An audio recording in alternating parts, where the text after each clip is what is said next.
Hi everyone, welcome back. Today I've got a little Luminasta prize figure of Soshiro Hoshina from KJ8. This figure is by SEGA, and even though it's a prize figure, it's because it's of my boy, that's why I need to get it.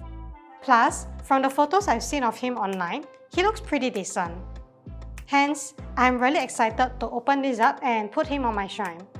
So without wasting any more time, let's get started.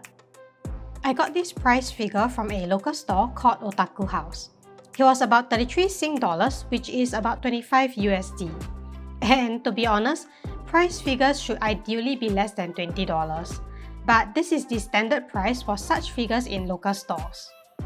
Well, I get it, since shipping price, GST and rental costs need to be factored in for the shops to survive. So sometimes I just buy from these shops regardless to support the local businesses. And it's also more convenient for me, cause I don't have to deal with the shipping.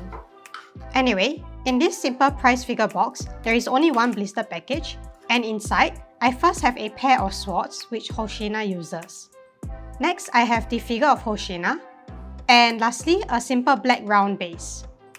And that is all the components for this figure. Now, to set him up. For assembly, I'll first set Hoshina on the base. Below his shoes, there are two thick plastic pegs. This slots into the holes on the base. And Hoshina slots into the base quite easily and feels quite stable as well. I feel that he fits in quite perfectly as the pegs are not exposed. Next are the swords, and like most other prize figures, these simply slot into his hands, and sadly it requires quite a bit of force. Thankfully, I don't think I scuffed anything. With that, I have the Luminasta prize figure of Soshiro Hoshina from Kaiju number 8 by SEGA, fully assembled. And for a prize figure, this is actually quite well done.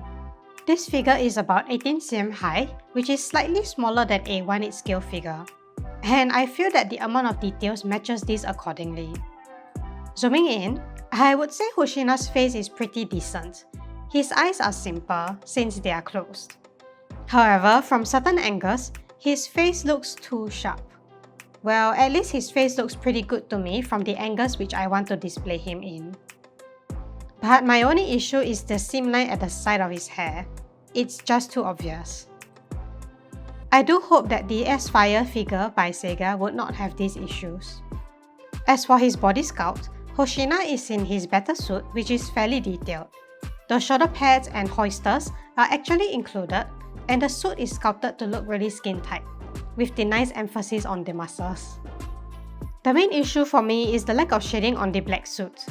But to be honest, even scale figures sometimes don't do shading on black outfits. Lastly, moving down this figure is the base. And it's a simple matte black disc.